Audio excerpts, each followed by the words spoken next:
dubbatuufi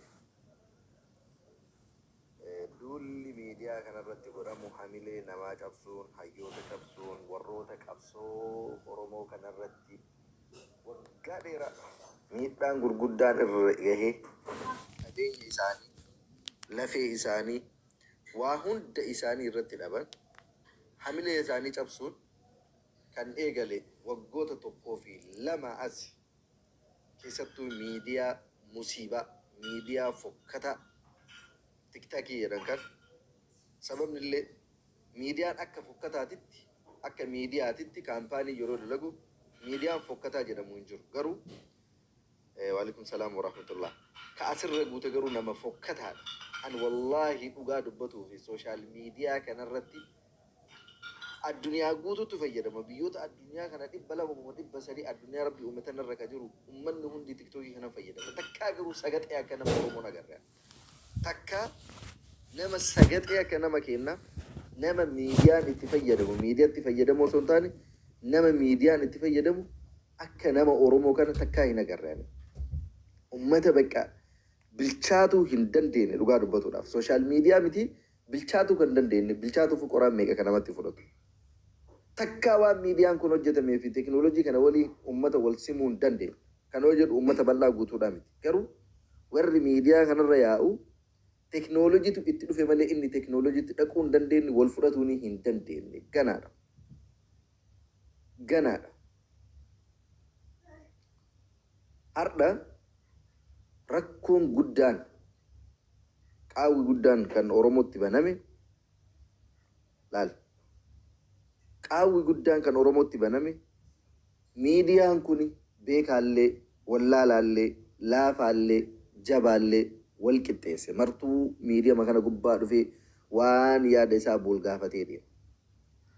An dhugaa dubbatuuf akka Oromoon saffisaan duubatti gara duubaa fiigaa jiru gaafa suuraa Waaqoo guutuu, gaafa suuraa Jaarraa Abbaa Gadaa, gaafa suuraa Abbaa Jifaar, suuraa namoota gurguddaa kanneenii gaafa miidiyaa kana gubbaa gaggaragalchanii arge wallaahi rabbi naa ragaa Oromoon saffisaan akka gara duubaa deebi'aa jiru laal akka Oromoon saffisaan gara duubaa deebi'aa jiru hubadhe jechuudha.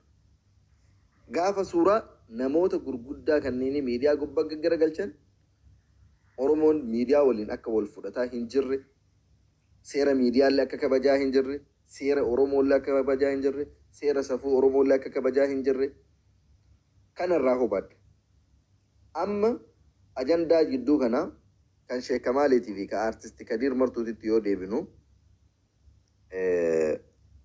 suuraan kun xiqqoon attas dhiyaate fuula keessa. Suuraa kanarraa godhadhu. Kunillee seeraan hin mul'atu. Koppii linkii godhame. Koppii linkii godhaa.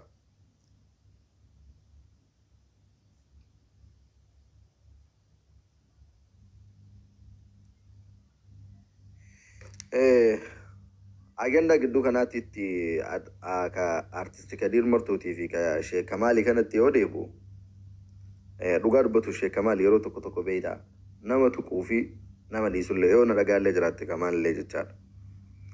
Nama tuyxuu fi nama dhiistu beekuun gaariidha. Sababni illee yoo waliin fokkoruu barbaade namni yoo miidiyaa kanarratti illee waliin girrigirrii uumuu barbaade nama hedduutu jira miidiyaa kanarra. Miidiyaa kanarra namni waliin ajandaa godhatu Sheek Kamaaliif ergaan kun biraan akka geettan abdii qaba. Viidiyoo illee dalagee jira garuu yaada kiyya bal'inaan ibsatu. Yoo waliin illee dorgomuu barbaadde yoo waan illee jechuu barbaadde nama hedduutu jira. Namoonni akka Kadiir Martuu, Qamar Yuusuffaa horroota seenaa gurguddaa qabanidha. Qabsoo Oromoo kana keessatti illee qeerroo fi qarree kanallee silaa bara Oromoon tun wallaahi osoo warri akka Kadiir Martuutii fi warri akka Qamar Yuusuf kun Qamar faati Ameerikaa keessa taa'ee Kadiir Martuu faati Oromiyaa keessa teettee sirba Oromoo kana ammayyeessuu baatte Oromoon tun bar mana citaatii fi caammaa boottii fi ulee fi loon keessa dhaabattee sirbuu malee sirba isii idmeelkiisiin ammayyeeffattu. Loonuma keessa dhaabatanii boottii godhatanii ulee mataa irra kaayatanii yookiin giraafii qabatanii sirbuu malee osoo warri akka Qamar Yuusufii fi warri akka Kadiir Martuu kun Oromoo keessaa dhalatuu baate Oromoon tun agadhaalee ulee maqabattee tumaanii goda keessa deemaa sirbiti. Mana citaafaa jala deemaa jecha. Namni Oromoo ija jalaa banee leenjisee ammayyeessee jedhe warra akka Kadir Martuu galafaa. Kibriitiin haadha garaa baatee haadha dhiitti akkuma jedhamu. Oromoo dana silaalaa maal mee jecha maalitiin isin ibsa? Jecha maalitiin isin ibsa?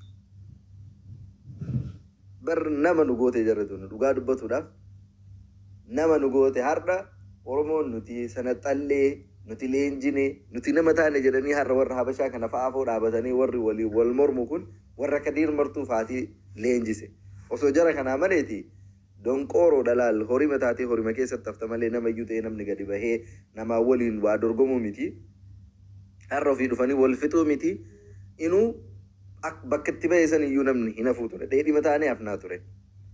Jarana sirbi Kadir Martuu bara 1993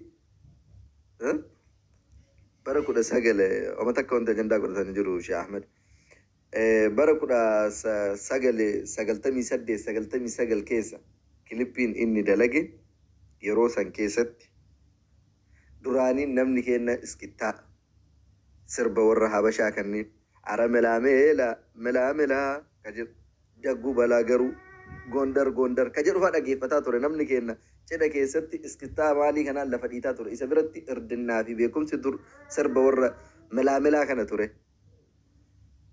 Har'a warri akka Kadir Martuu kun faate ammoo bifa ammayyaadhaan aartii Oromoo kana qabatanii dhufanii ummata kanallee bilcheessanii ofiillee fagaatanii aartii Oromoollee guddisanii Kadir Martuu fa'aan boodatti goota akka Hacaaluu Hundeessaa warra akka Shukrii Jamaal qeerroo dhaloota qubee warra akka Andu'aalam Gosaa fa'aa Kadir Martuu kana fa'aatu oomishe. Kadir Martuu kana fa'aatu oomishe.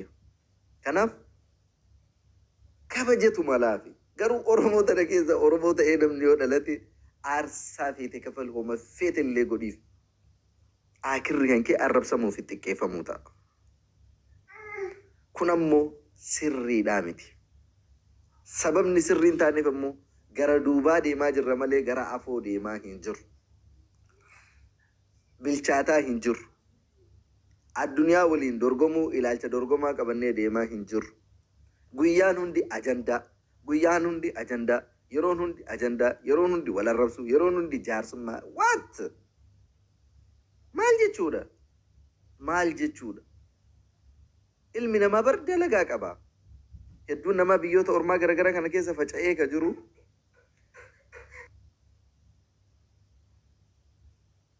Hamza. Hello. Assalamu alaikum. Alaikum salam. Kamal Illal gasti itti ergadhee na fiduu dide. Yoo laayivii irra jiraate itti ergii hin barbaadaan yaade. Ati callisii taa'e. Anarraa qaba nama baay'ee na jira nama baay'ee kanarraa malee qaba ajanda barbaada beekta. No yoo sirraa qabe naa fidii ergama xiqqoo qabaafi. Gasti isaa jala dhaqee iskiriimitti ergee na onna galchuu dide. Koomentii itti barreessuuf koomentiin fudhatu. Andugaa dubbatuuf laayivii iyyuu seenuun barbaannee ture. Gastii godhatela. Gizee namni asiin dhufe inni gastii jijjiiratela.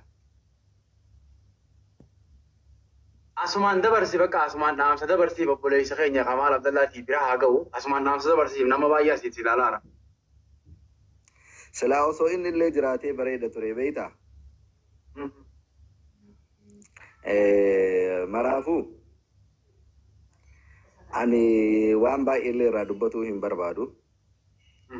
Ammoo har'a beektaa aniin kunillee akka qishqish jedhee Dubaayii kana keessa uffadhee bareedee deemu Hamzaan kunillee Kaayiroo keessa taa'ee keeppii godhatee laal ambaasaaddara fakkaatee uffatee akka inni tolee deemu kan godhe keessaa tokko warra akka Kadir Martuutii fi warra akka Qamar Yusuf kan biyya alaatii fi biyya keessa taa'anii. Oromoon kana dura yeroo Kadir Martuu faatiin dhufne sirbi isaan dhageeffatan ara melaa ka jedhu dagguu balaa garuu fa'a gondar isa jedhu fa'a iskittaan sirbaa ture namni keenya. Aartii Oromoo jarri kunniin ammayyeessanii fi nama keenya horima keessa deemaa loonuma keessa deemaa ulee baadhataniituma boottii godhatanii sirbuu keessaa namni baasee aartii Oromoo kana fooyyessee sadarkaa kanaan gahe jara kan kabajatu malaafi ulfinatu malaafi. Sheek Kamaal gaafa ani biyya Suudii ture waan galataa naa oolee jira. Anaa galata oole jechuun ammoo nama Oromoon jaalatuu fi nama Oromoon akka ija ofiititti ilaalu gubbaa bahee itti alba'u jechuudha miti. Ana na nyaachisee na obaase na waliin dhaabateef har'a yoo inni aartistii Oromoo kabajamaa nama aarsaa guddaa Oromoof kafale yoo inni maraataa jedhu galata inni naa oole san wayitti tilmaamee yoo naa kafal jedhe kafalaaf malee dhugaa kana awwaalee bira darbuu hin danda'u.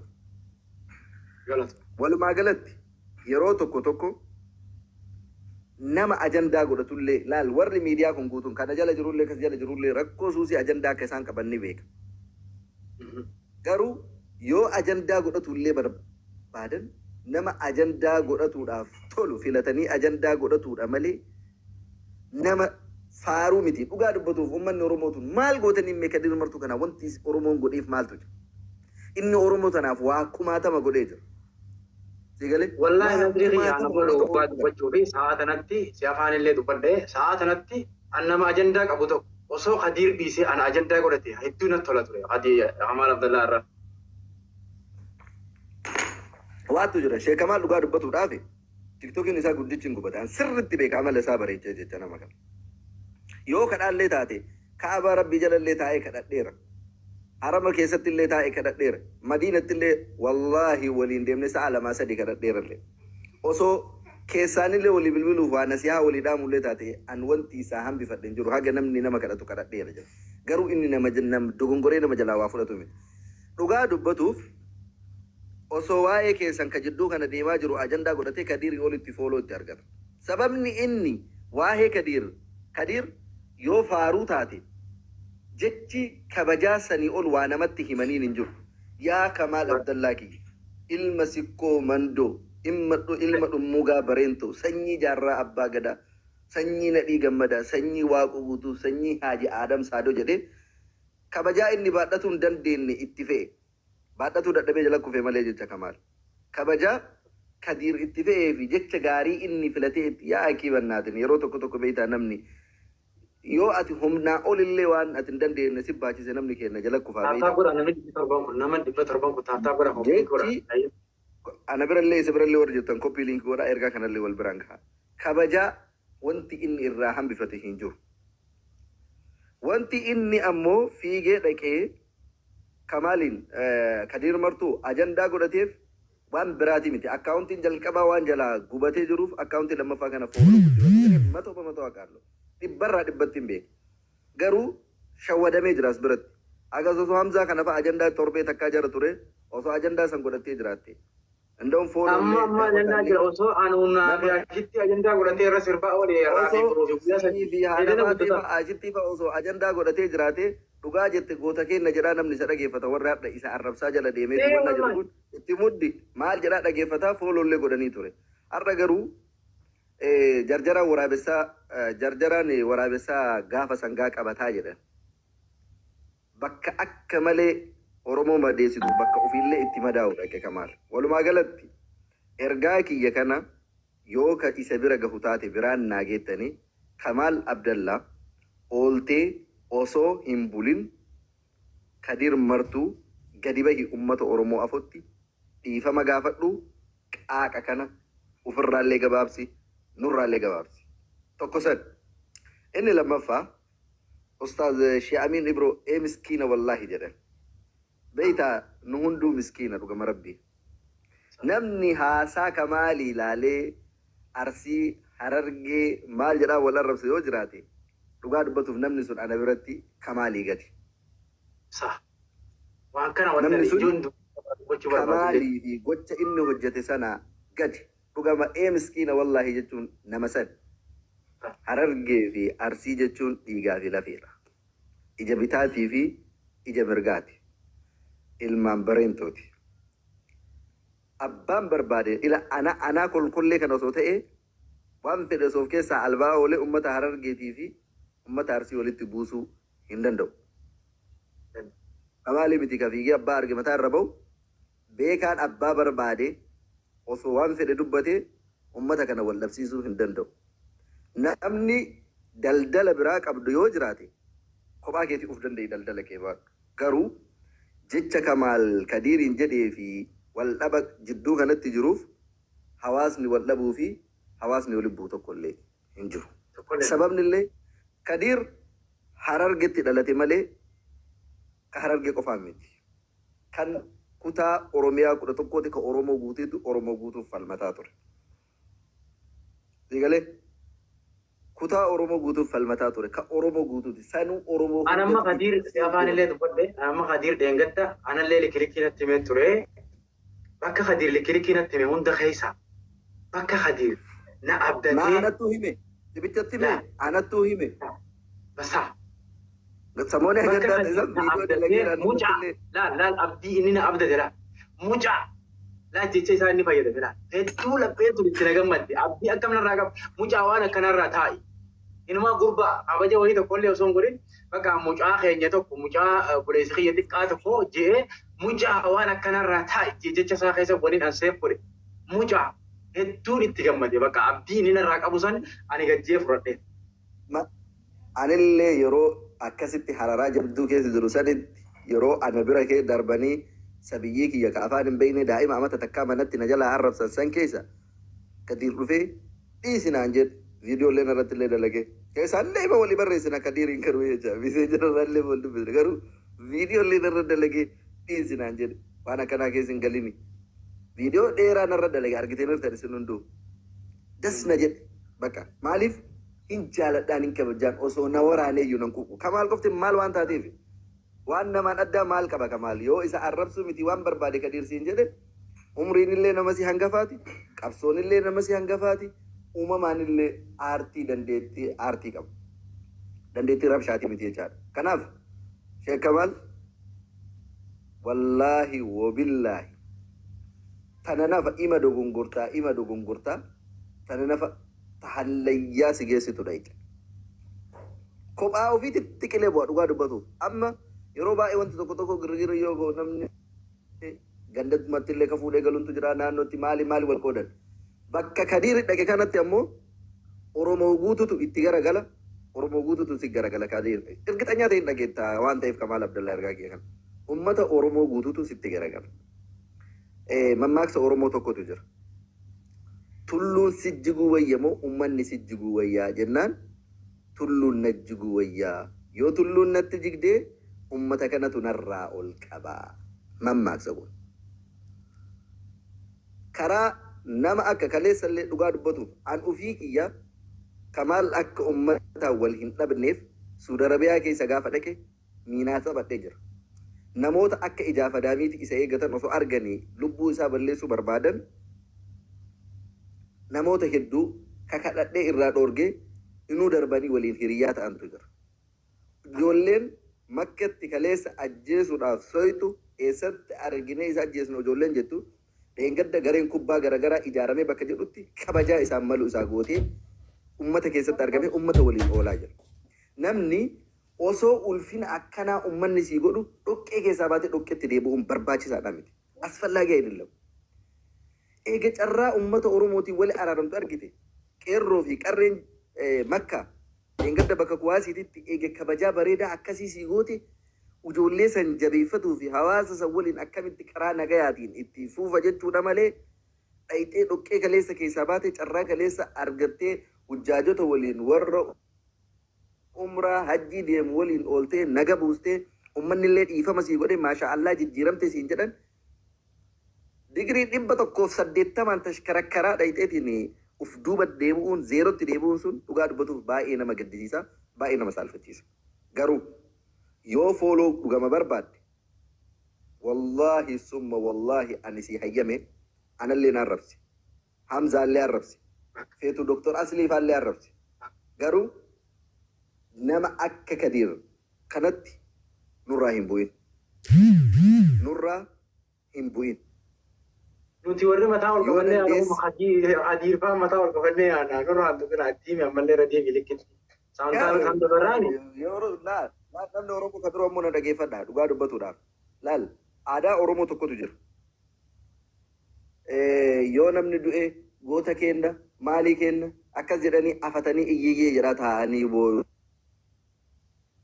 Wanti akkasii sun gadaan isaa golabee jira. Dhugaa jenna kijibaan kijiba jenna kana booda. Kaleessa warri Hacaalutti duulaa ture gaafa inni goofandimii maqaa isaatiin banatanii ittiin shaqqalataa turan. Goota kenna jedhanii suuraa fi tiishertii bifa garaagaraa Awurooppaa fi Ameerikaa keessa attamsiisanii sadarkaa Afrikaatii fi Eeshiyaa keessatti erganii ittiin biizinasa dhuunfaa ittiin dalagataa turan. Shaamizii suuraa isaa qabdu qofaan miiliyoonarra nama ta'ee jira. Sigalee akka gaarii ittiin dalagatan maqaa isaatiin. Har'a bakka san irra teennee bakki itti walitti cadhisnu hin jiru. Ani keessattuu Oromoo tana keessaa sadarkaa aartistoota Oromootiin namni kabaju hin jiru. Sababni illee aartistoota Oromoo tanatu Oromoof jettee eebbisa addunyaa faati lafarra halkifamte. Usmaayyoo Muusaa faati waan jarri